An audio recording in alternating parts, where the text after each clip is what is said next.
What's going on, guys, gals? Mopar Man here. Doing another video today on carburetor. Both carburetors, I should say, one barrel and the two barrel. Show you what I got done so far. Alright, so let's see if I can get this to stay up there. But anyway, on the two barrel here,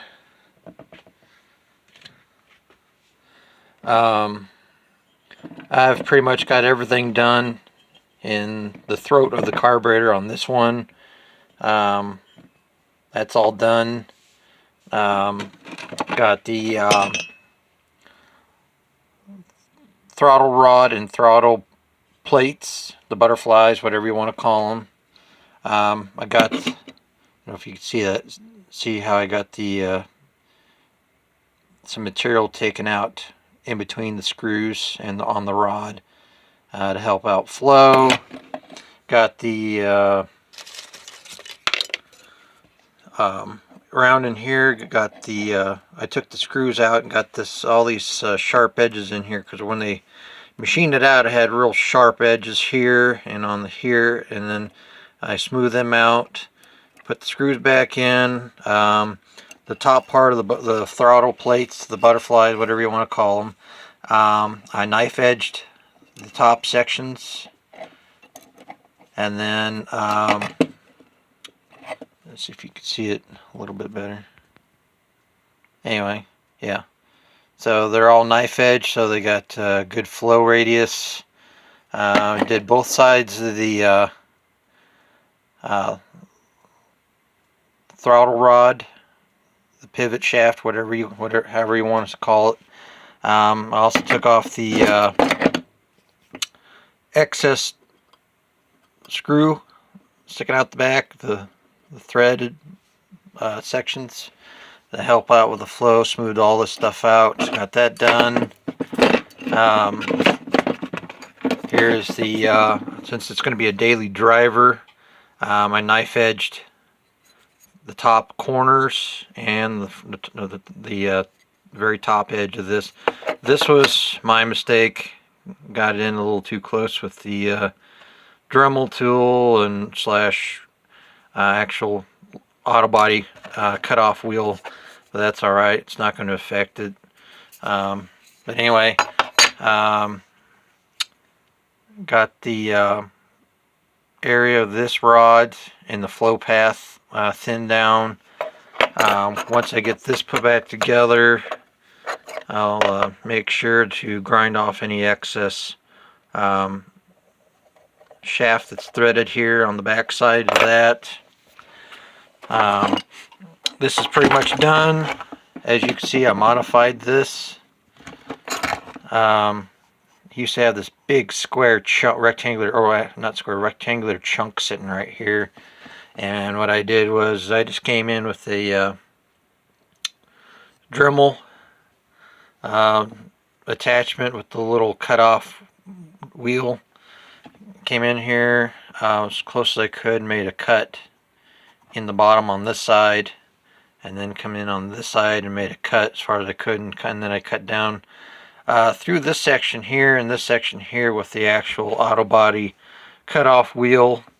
And then once I got this down to a certain spot, I just took a crescent wrench, tightened it up around this section here, moved it forward backwards, and just snapped it right off.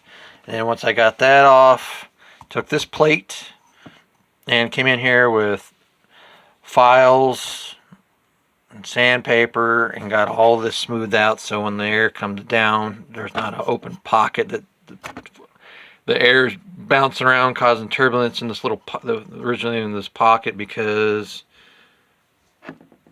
don't have here. Here we go. I'll show you what I'm talking about. Sorry about that.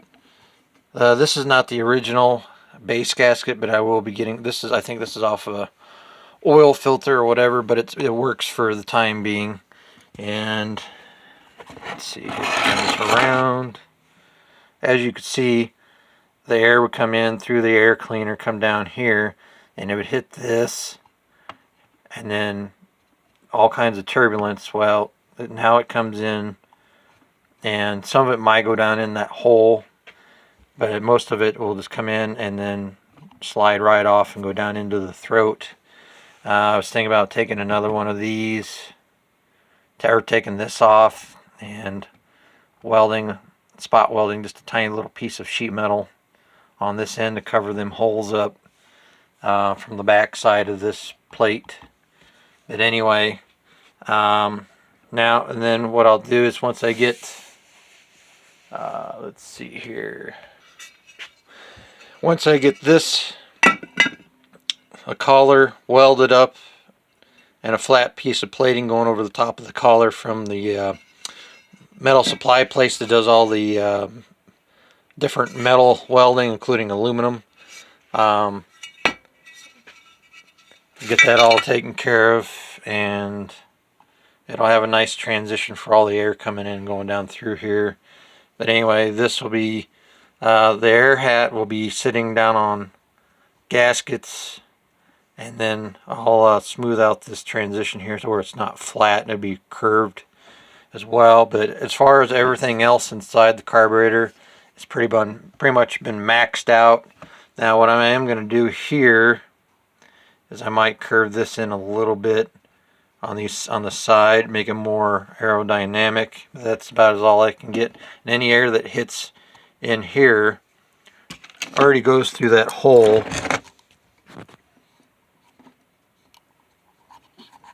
that goes right in there for this piece. Anyway, so that's pretty. And then the base plate for the 2-barrel. The only thing I got left to do is I got to get the rebuild kit this week, and then once I get this gasket put on, I'll come in here and put these 2 pieces and check and see if there's a little bit of a lip on there on the side of the flow path going downward, and I got some other special Dremel bits and whatnot to, as you can see, here's one of my multi-purpose Dremel accessories. I got this one, and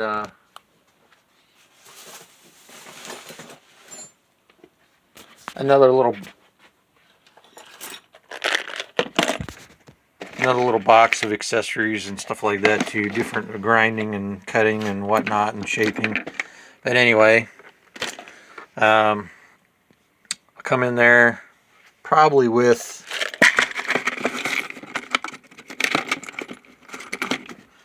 a bit with one of these little finer grit sandpaper cylinders, and clean this paper material up, anything, and go from there. But like I said, everything else has been pretty much maxed out on this 2-barrel. And now we're on to the 1-barrel. As you can see, I knife edged this again, cut off the excess stud sticking out the back with the threads on it.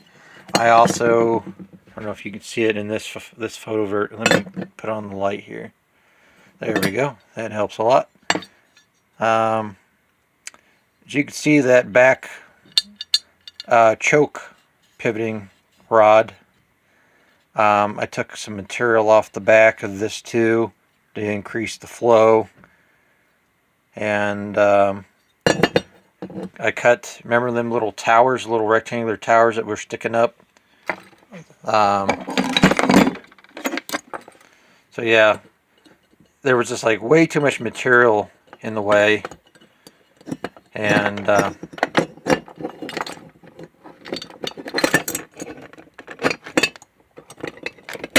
yeah, so anyway, I knocked all that down, and what I'll do is I'll make sure all the air coming in is all smoothed out. Like I said, I knocked them towers down. That will help with airflow, and I also smoothed out the edges here. As you can see, I should just use my pointer instead of my big fat finger. the edges here, smooth them out, gave them a nice transition. And then anything down inside the throat's been smoothed out on this carburetor. Then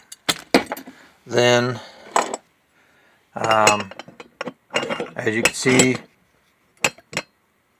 all this section through here and over here and over here has been ground down enough, and I cut the excess threaded section of studs coming out the back off, smoothed all this out, and I did the top a knife edge as well and smoothed it out.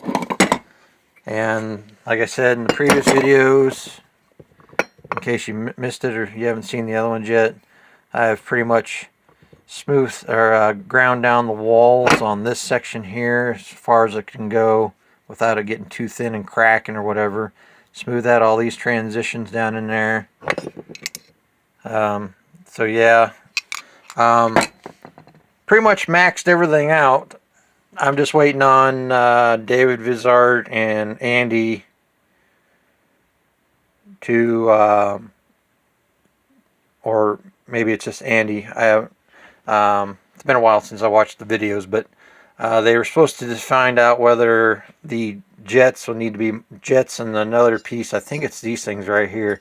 I can't remember the proper terminology for these two items right here.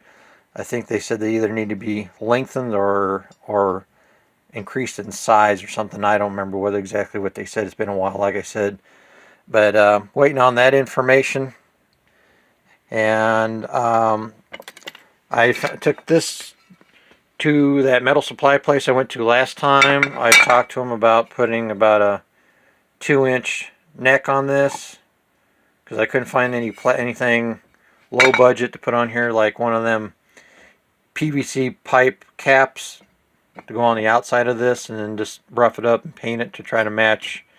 Anyway, they said that they were going to use some flat stock aluminum, and they didn't have piping. Piping would cost too much, so what they got a bender, a roller, and they could roll out a 2-inch wide collar, put it on here, weld up the seam, and weld up all the way around here. Then they have the same flat stock, make the circular plate and weld the plate up. With labor and all that stuff involved was like $140 something. So that's what I'm going to do. Just get it done and over with. That way it'll sit up on the top of the carburetor, have enough room to clear any of the linkage and brackets and whatnot. And then I've got a website that sells nothing but turbo pipes and clamps and hoses and extensions and accessories and everything that I'll be getting the sleeves and whatnot from to do the cold air induction on the 225 SLANT6. So stay tuned for that. But that's pretty much all for this video as far as the carburetors are concerned. And feel free to subscribe. Doesn't cost you anything. No, long-term commitments. But anyway, hope you enjoyed this video. Until next time.